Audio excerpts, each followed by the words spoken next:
From Korea to Germany. From Alaska to Puerto Rico. All over the world, the United States Army is on the alert to defend our country, you, the American people, against aggression. This is the Big Picture, an official television report to the nation from the United States Army. Now, to show you part of the big picture, here is Captain Carl Zimmerman. Capitalizing on the element of surprise, airborne troops first proved their effectiveness in World War II. More recently, we've used them with great success in Korea. And in any war in the future, the men who wear this paratrooper insignia can be counted on to strike behind enemy lines or to swiftly reinforce our troops along any front anywhere in the world. Pilot to troop commander, we are now 2 minutes from target. Altitude 800 feet, airspeed 177. Happy landings and good luck.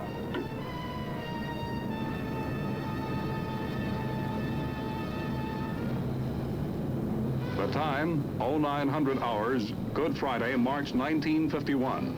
The air is cool and clear, and below are the mountains of Korea. This is enemy territory north of Seoul, 10 miles short of the 38th parallel. And these paratroopers of the 187th Airborne Regiment will not be welcome. Artillery and vehicles make the jump too, from flying boxcars.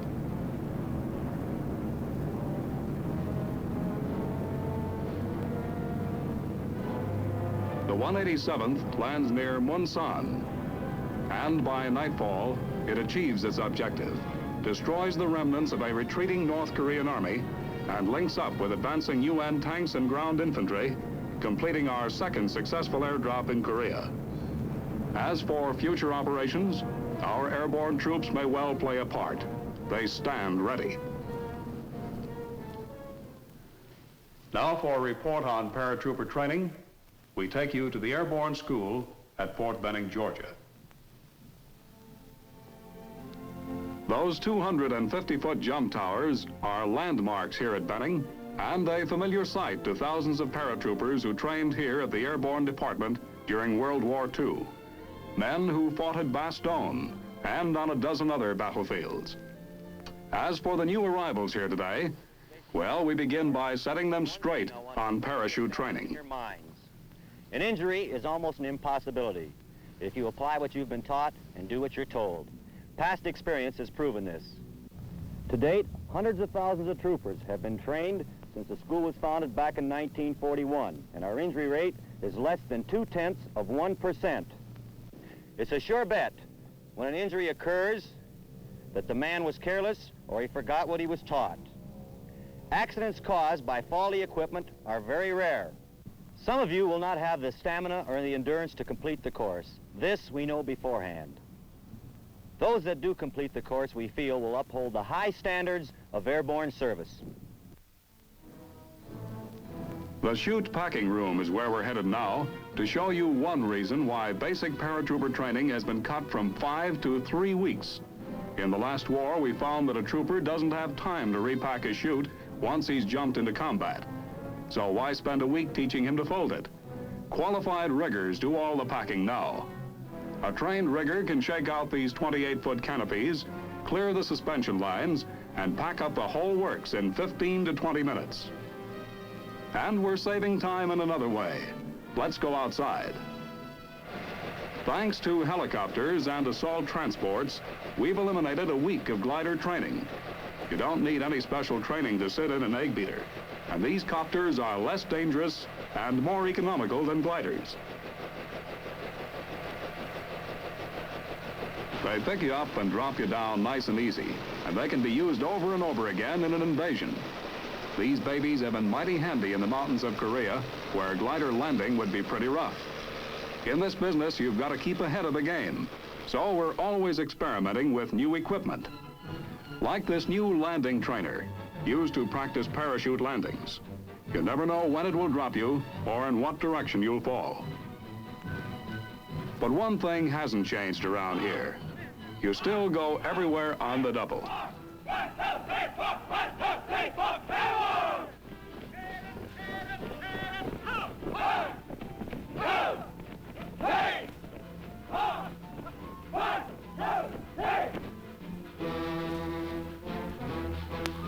The physical conditioning is just as tough as ever. Makes you wonder whether you really want to be a paratrooper. Up. Left. Six. Up. Up. But those who wash out of the department usually do it right over here. That's why this 34-foot jump tower is called the separator. Sometimes a man will freeze in the door. A new group is being oriented right now. Mock tower orientation period. Observe to your front, you see a 34-foot mock-up tower. If you will visualize that mock tower as the rear end of a C-19, C-119 type aircraft, you'll notice that it is going in which direction? Which direction is it going? Point that way. In that direction, right. Now, if the aircraft is flying in that direction, which door are we concerned with on this period? The right door. The right door. Now, during this period, we're not going to be concerned with any other door but the right door. If you're assigned to this side of the tower during a period of instruction, you'll work on this side, your details will be on this side, you jump from this side and get your grades on this side. Now, gentlemen, this tower up here, if you will notice, attached to the cables up here are welded steel trolleys. Attached to the trolleys are risers. Those risers have a tensile strength of 10,000 pounds, which I don't think any of you can break. Hook up your single riser. Take up a number 2-man position. Shuffle and stand in the door. Sign off your name and number. Baker number 1. Ready? Ho! Hop! 1,000! Hop! 1,000! Hop! 1,000!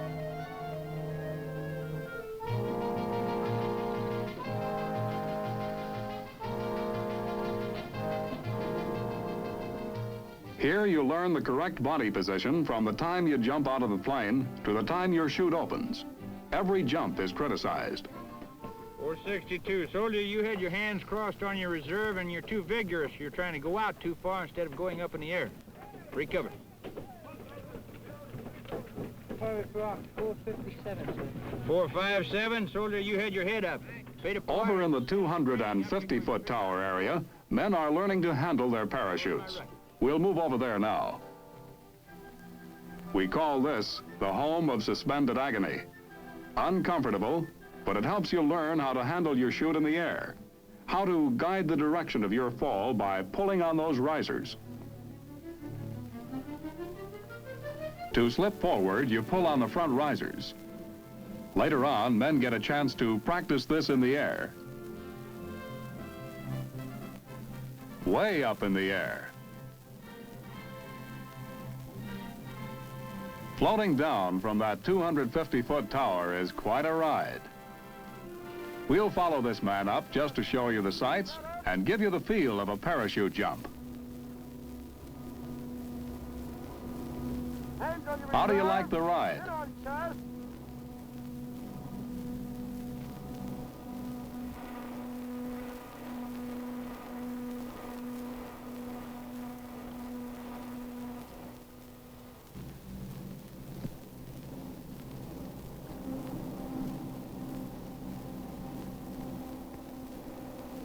Feet on knees together, knees slightly bent, eyes off the ground, reach well up on all 4 risers. Make a good landing fall. On your feet, soldier. Let's go. Drop 1, drop 2, drop 3. Slip to the front, number 2. Number 2. Make a normal slip to the front. Number 2, hold those risers well down. No one gave you let up. Slip to your front, number 2. It's well up on all 4 risers. Feet and knees together.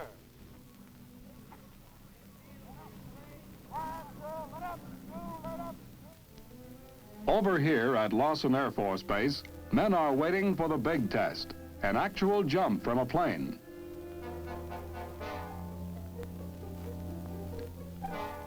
They've never jumped from an airplane before, and one of them has never been inside a plane.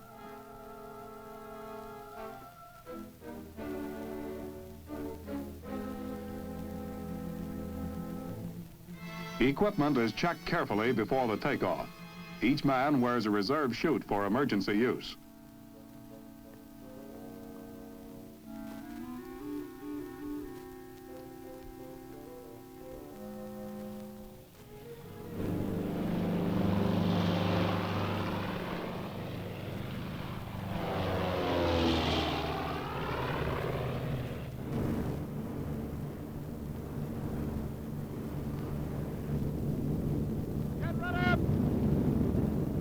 Stand up!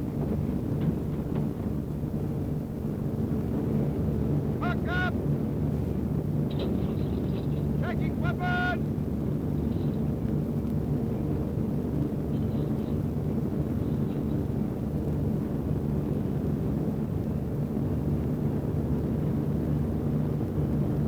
Sound off for equipment check!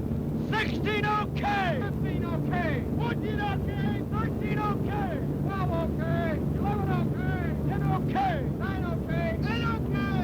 7 okay! 6 okay! 5 okay! 4 okay! 3 okay! 1 okay!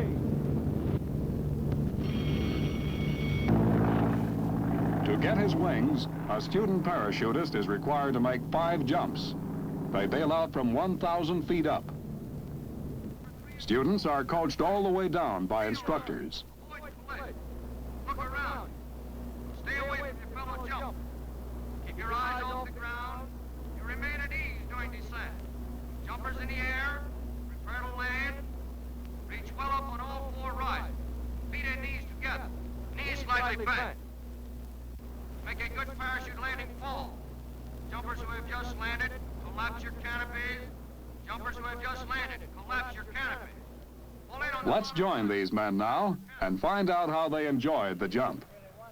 I don't see why I haven't been doing it before now. It's a real thrill, I'll tell you that. I tell you what, the best thrill I had when I got my opening shock and saw that old umbrella sitting up over me. Well, the old ground spin around for me. I was sore neck to prove it, but other than that, boy, I'm in fine shape.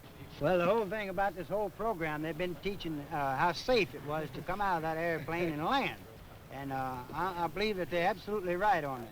My first reaction when I hit the ground was that I landed in a feather bed. I hear you've never been up in the plane before this jump, is that right? Yes, sir. I think it was pretty exciting just going up, and then How about coming that down. opening shock? I didn't feel it too much. Huh? I didn't feel it too much. The ride down could have been a little longer. You haven't been in the Army too long, have you? No, since May. Since May. Well, you've gotten in a good branch. Yeah. Back at the Airborne Department, another class has completed its training. And this is the finale, graduation.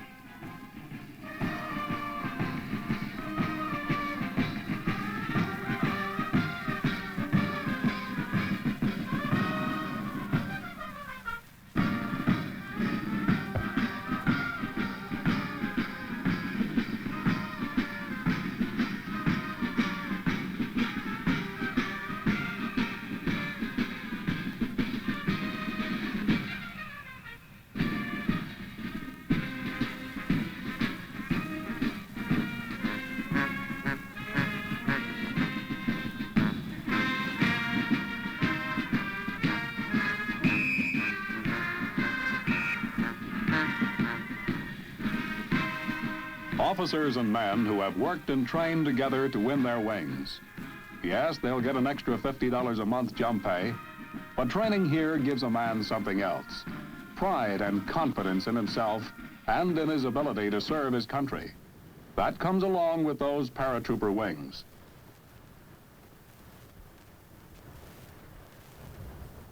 You are assembled here this morning to receive your parachute qualification badge. The badge of distinction, the badge of an outstanding soldier. You should be proud of yourself, and you should wear that parachute qualification badge proudly.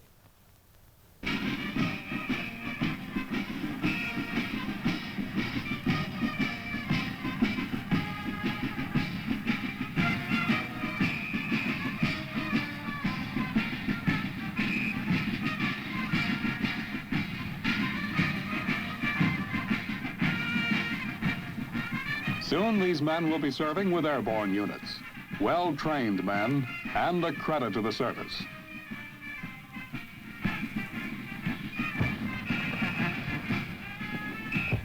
That's the story from the Airborne Department, Fort Benning, Georgia.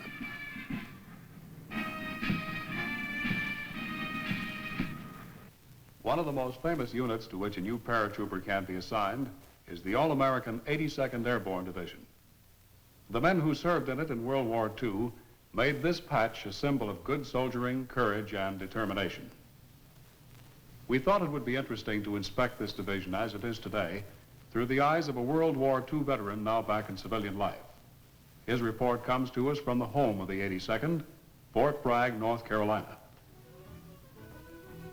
Well, from that big sign at the entrance to the mock-up towers, the 82nd area looks about the same to me. And it looks as though the men in the division today are getting the same rugged training that we got back here in World War II. In this outfit, there never was much time to just sit around. We exercised on the same parade ground, lived in the same barracks across the way. But I doubt that we were any tougher, more alert, or better trained than these troopers of today. They are kept here to guard this country against invasion. I guess most of us would like to know how fast they could move out and meet an invader anywhere from Maine to Alaska. The best place to get an answer to that question is at division headquarters. Of course, our World War II commanders, General Ridgway and General Gavin, have moved on to new assignments. General Gerald J. Higgins is the head man today. He's a man with many years of airborne experience. General, how long would it take the 82nd to move out of here into action? This division is always prepared to move out on short notice. We keep our combat units at full strength, our equipment ready to roll, and our arms and ammunition immediately available. From experience gained in past alerts, I know that this division can board planes ready for combat within 4 hours of the time we receive the alert notice. To give you an idea how this works, I have just alerted a rifle company. They're getting ready to move out now. Company is getting ready. That's Captain Douglas Culpepper briefing his platoon leaders and non-coms. This is our drop zone, our assembly area. We secure our main route of advance along this road. Our objective is the airfield. We must have that airfield in order to establish resupply base for future airborne operations. All right? It's exactly 1000 hours. You have 1 hour. Have the company ready to move, full combat equipment. Any questions? Move out. In a few minutes, everyone in B Company gets the word. Gentlemen, our mission is to secure the main route of advance. And we'll also protect the left flank of Company B. Now, you have just 20 minutes to be back here in full combat uniform. Okay, shove off. Let's go. Okay, the sergeant said 20 minutes. Let's do it in 10 and get him back half of them. Let's go, move it, let's go. These men sure have the spirit of the old 82nd. Matter of fact, some of the old-timers are still around. There's Master Sergeant Herbert Kitchen. He's been with the outfit since it was activated back in 1942. Went through most of the campaigns in Europe. Now he's got about 130 jumps. And some of you may recognize Gilbert Roberts over there by the truck. He's a Master Sergeant now, joined the division in '42, jumped with us in Sicily and Holland. And you'll remember these names on the street signs, men who didn't come back. PFC Charles de Klopper, he won the Congressional Medal of Honor in Normandy. Lieutenant Colonel R.G. Cole, Medal of Honor, killed in Holland. Private John R. Toll, Medal of Honor, killed in Holland. Names not forgotten by the 82nd. Seeing these men ready for action somehow takes you back to those hours before the jumps into Sicily, Normandy, or Holland. We were dressed about the same, and our minds were working overtime. We stood, waited to move out, waited for orders sure to come. Sir, the company is formed. Have the men load up. Load up! Okay, let's go, men. Move in quickly. Load up. Let's go. Load it forward in the truck quickly. Let's go. We're headed now for a marshalling area next to the airfield. The procedure in the marshalling area hasn't changed much since the old days. Every man still gets a careful briefing on where he's going, what the objective is, and what he can expect. Men, your drop zone is Sicily North. You're flying from north to south at an azimuth of 220 degrees. Your flight time is approximately 1 hour. Your formation is a V in trail. Your IP is over Hill Lake, at which point the 4-minute red light will indicate 4-minute flight to the DZ. Your secondary checkpoint is Manchester Road, 10 seconds prior to exit over crossbar of T set up by pathfinders. Mass parachute jump over crossbar. Now, a word of caution. The wind upstairs is 15 miles per hour. Downstairs between 8 and 10. On your emergency procedure, on the intermittent ringing of the bell, I want you to stand up, hook up, and sit down. The pilot will then try to correct the emergency. If unable to, he will cause a constant ringing at the bell. At that time, you stand up and bail out.